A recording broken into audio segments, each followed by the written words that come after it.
For most everybody out there, Jackson Smith-Njigba and Jordan Addison are the rookie wide receiver 1 and wide receiver 2 in some sort of order. But after them, things really open up with what I count as 4 potential candidates for the rookie wide receiver 3 spot. So let's break it all down. As of right now, the consensus candidate, I think, for rookie wide receiver 3 is Quentin Johnston, who may even be the wide receiver 1 or wide receiver 2 for some of y'all out there in this class. Quentin Johnston has a lot to love as a prospect from a physical standpoint. He's listed at 6'4", 215 pounds, which is the same size as T. Higgins, Mike Williams, Kenny Golladay, huge prototypical NFL-sized wide receivers. On top of that, he also has 4.4 speed to go with that frame, so physically, he's basically the exact receiver that you would build in a lab if you were building an NFL wide receiver. Where Johnston falls short for me, though, is production. He was on his way to a breakout sophomore season, but only played in 8 games due to injuries, but his 13-game pace would have been 54 receptions for 1,000 yards and 10 touchdowns. And as a sophomore,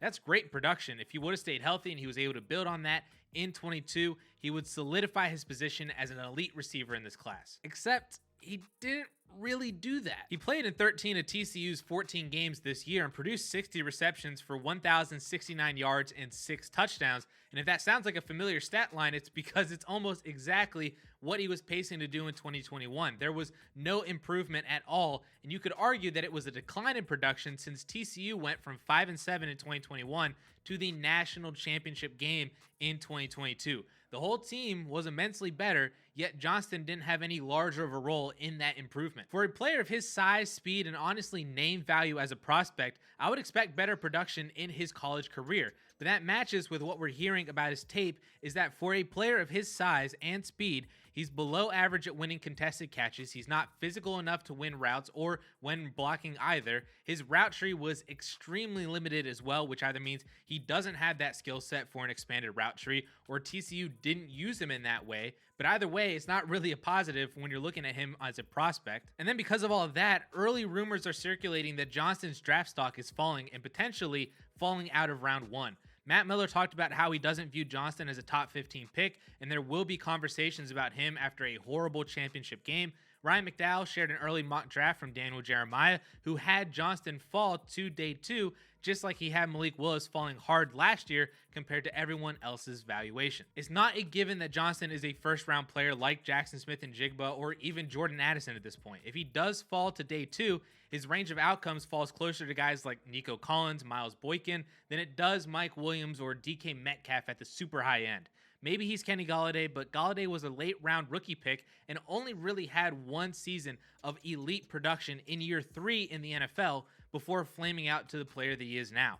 All of this really just to say, be very careful with valuing Johnston too highly because while the ceiling is there for sure, the floor is a lot lower than I think people either realize or care to admit. Speaking of low floors, let's drop down to Jalin Hyatt, the explosive 2022 breakout from Tennessee. Hyatt also has a wide range of outcomes because up until 2022, he had basically no production. I'm talking didn't even break 300 yards in a season, no production. But then all of a sudden, he breaks out with almost 1,300 yards and 15 touchdowns last year, becoming a massive vertical threat for the Tennessee Volunteers and helps send them to the Orange Bowl. Now, we know that speed kills in the NFL. We see it every year, and the NFL values speed because speed can win you games like that. The problem with most speed guys coming out of college, though, is that that's really all that they have. They don't have a route tree because all they were told to do was just run straight. They've never dealt with press coverage because if they did, they just run past the corner if they did that. They didn't do anything to develop into a well-rounded receiver because they know and their team knows that all he has to do is just run straight and he wins. That's why guys like Henry Ruggs, John Ross, Darius Hayward-Bay, guys like that don't pan out in the NFL because they're actually not good receivers. But oddly enough, though, we had a prospect exactly like Hyatt in last year's class who didn't do anything at all for 2 years and then boom, insane production. And I'm talking about Jameson Williams. Williams also had a huge breakout junior year to the tune of over 1,500 yards and 15 touchdowns at Alabama after being completely irrelevant for 2 years at Ohio State. The jury is still out on if Williams will be a good player in the NFL or not. We barely saw him play this year, but that's the formula, at least, for Jalin Hyatt to have some solid dynasty value if he follows Jameson Williams as a first-round player taken in the NFL draft somewhere that we can get excited about, at least for the longevity of his career or the early usage that they can use him as a speedster weapon on the outside. But even if all that happens, if he is still even a first round pick, I'm probably still just not even touching him. I'm letting somebody else take him, especially if he's valued next to probably my favorite receiver in this whole entire class, which is Josh Downs. Now, Downs has almost everything that you want from a college prospect. He had a huge breakout sophomore season with over 1,300 yards and 8 touchdowns on 101 receptions. Then he followed that up with another 1,000-yard season and 11 touchdowns on 94 receptions as a junior in 2022 with a different quarterback than what he had in 2021. He is a disgusting route runner. He has amazing hands that can bring in almost anything. He has 4.3 speed. He's probably at least got a 40-inch vertical as well. All of the metrics and athleticism are there for Downs, but all of his weaknesses are attributed to just one single thing, which is his size. He's currently listed at 5'10", 175 pounds, which is small for an NFL receiver. His issues with press coverage, getting knocked off his route, blocking, all of that is really just because of his size, and that's going to limit his upside in the NFL. I really do believe, though, that he can turn into the next Tyler Lockett, who's been a top 18 wide receiver in each of the past 5 years, but it also took him a while to get to that point, and he also needed Russell Wilson to do that too. Maybe a more median outcome for Downs is Hollywood Brown, who operates as an outside guy and has been good for fantasy, just never great, and it's been fairly inconsistent over the years on multiple different teams. That's basically what we're hoping for here for Downs, is the next Tyler Lockett, who was basically the next Deshaun Jackson of the time. That type of profile is where Downs slots in. Slots, no pun intended. I've chased this profile before in Jahan Dotson, Rondale Moore, Elijah Moore, but it just hasn't clicked yet, and that might either be because it's not a good profile to chase, or maybe that we actually have something and those just weren't really good prospects at the end of the day. Now, maybe if Downs can add a little bit of weight, that can bump him closer to like Jalen Waddle and Antonio Brown as comps to look to, but if he's below 180 pounds, he's probably just stuck where he's at right now with the upside that he has coming in as Tyler Lockett or Deshaun Jackson. And then we get to the last candidate for rookie wide receiver 3, perhaps the most polarizing in this entire class, and that's Kayshon Boutte. Now, I've had some time to process Boutte's numbers in this class and get a good feel for him and how I'm valuing him for this draft season, and to put it plainly, I'm in. Boutte has almost everything that I'm looking for from a prospect. He had a breakout season as a freshman at 18 years old in the SEC at LSU, no less, and then followed that up with what was about to be a huge sophomore season before an ankle injury cut it short halfway through.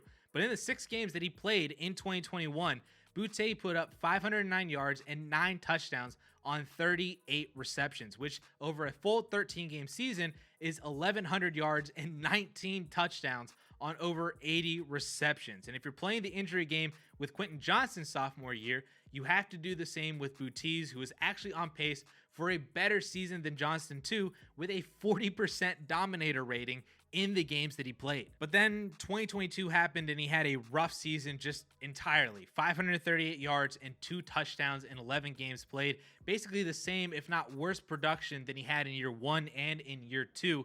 And he definitely flashed his talent throughout the year, though. I mean, he had 6 for 107 and 1 against Georgia just a month before they completely shut down Johnston. But wanting to throw again down the middle and complete to Boutte. And he's still running and he might be gone. Kayshon Boutte, touchdown, LSU. Now, maybe you can attribute some of that to a new head coach and a new offense with Brian Kelly, a new quarterback in Jaden Daniels. Maybe he was still affected early on by his ankle injury from 2021. I don't really know, but that junior season is putting a lot of doubt on Boutte's profile. But I'm choosing to look past 2022 and focus on what he did as a freshman and sophomore, because if you watch Kayshon Boutte, you see an athletically gifted player with 4.4 speed, a fantastic and efficient route runner, a threat at all levels on the field, and the size to be an X-receiver at the NFL level. When you look at his comps for his size, speed, early production, the first 2 players that you see are Justin Jefferson and Jamar Chase. And then you scroll down just a little bit, and there's Odell Beckham Jr. If that doesn't show you the immense upside that Boutte has, I don't know what will. Not to mention that all 3 of them also went to LSU as well. But it doesn't end there. You also still get Stephon Diggs, Roddy White, Greg Jennings, Jeremy Maclin, DJ Moore, Robert Woods. Are you starting to understand now why I love Kayshon Bouttee's profile. You do also get Jalen Reagor on this list, but just don't look at that. Just pretend that he's not there. Or maybe Reagor is here to remind us not to trust TCU wide receivers, especially when they're in the same class as LSU receivers. I mean, I'm sure no one's ever made that mistake before, right? But hey, since you made it this far, that probably means that you love this content and you love this channel. And if you want bonus content from us, check out our YouTube membership options down in the description below. And also check out this same video style, but figuring out who the rookie RB3 is in this class right up here.